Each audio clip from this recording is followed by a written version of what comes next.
Hi friends, ನಾವಿವತ್ತು easy and ಟೇಸ್ಟಿಯಾದ ಬಾಳೆ ಹೂವಿನ ಪಲ್ಯವನ್ನು ಹೇಗೆ ಮಾಡೋದು ಅಂತ ನೋಡ್ಕೊಂಬರೋಣ. ಅದಕ್ಕಿಂತ ಮುಂಚೆ ಇದರಿಂದ ಆರೋಗ್ಯಕ್ಕೆ ಏನೆಲ್ಲ ಉಪಯೋಗ ಆಗುತ್ತೆ ಅಂತ ನೋಡೋಣ.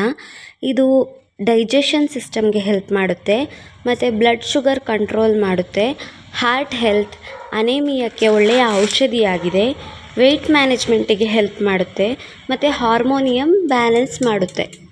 ವಿಡಿಯೋದಲ್ಲಿ ನಾನು ತೋರಿಸಿದ ಹಾಗೆ ಬಾಳೆ ಹೂವನ್ನು ಚೆನ್ನಾಗಿ ತೊಳೆದು ಈ ರೀತಿ ಚಿಕ್ಕ ಚಿಕ್ಕದಾಗಿ ಕಟ್ ಮಾಡ್ಕೋಬೇಕು.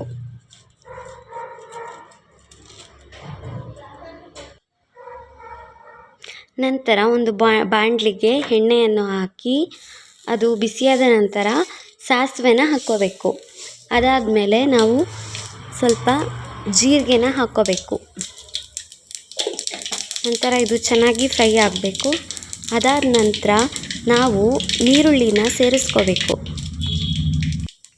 ನೀರುಳ್ಳಿನ ಸೇರಿಸ್ಕೊಂಡು ನಾವು ಚೆನ್ನಾಗಿ ಫ್ರೈ ಮಾಡ್ಕೋಬೇಕು.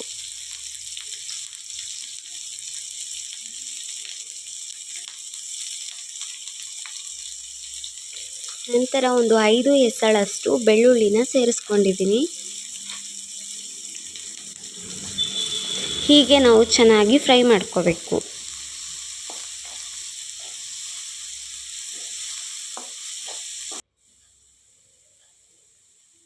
ಅದಾದಮೇಲೆ ರುಚಿಗೆ ತಕ್ಕಷ್ಟು ಉಪ್ಪನ್ನು ಸೇರಿಸ್ಕೋಬೇಕು. ಅದಾದಮೇಲೆ 2 ಸ್ಪೂನಷ್ಟು ಖಾರದ ಪುಡಿನ ಹಾಕ್ಕೋಬೇಕು. ನಿಮಗೆ ಎಷ್ಟು ಬೇಕೋ ಹಾಗೆ ಅಡ್ಜಸ್ಟ್ ಮಾಡ್ಕೊಳ್ಳಿ.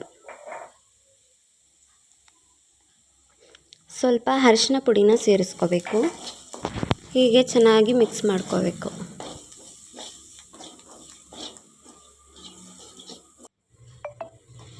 ಆಮೇಲೆ ಕಟ್ ಮಾಡ್ಕೊಂಡಿರುವಂತಹ ಬಾಳೆ ಹೂವನ್ನು ಈ ಥರ ನೀರಿನ ಅಂಶ ಇಲ್ಲದ ಹಾಗೆ ಚೆನ್ನಾಗಿ ಹಿಂಡ್ಕೊಂಡು ಈ ಥರ ನಾವು ಸೇರಿಸ್ಕೋಬೇಕು.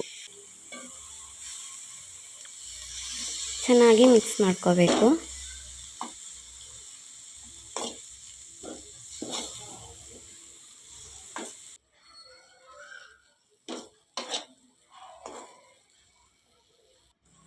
ಹೀಗೆ ಚೆನ್ನಾಗಿ ಮಿಕ್ಸ್ ಮಾಡ್ಕೊಂಡಿದ್ಮೇಲೆ ನಾವು ಮುಚ್ಚಿಟ್ಬಿಟ್ಟು ಚೆನ್ನಾಗಿ ಬೇಯಿಸ್ಕೋಬೇಕು. ಈಗ ಇದು ಚೆನ್ನಾಗಿ ಬೆಂದಿದೆ. ಈ ಸಮಯದಲ್ಲಿ ನಾವು ತುರಿದಿಟ್ಕೊಂಡಿರುವಂಥ ತೆಂಗಿನಕಾಯಿನ ಸೇರಿಸ್ಕೋಬೇಕು.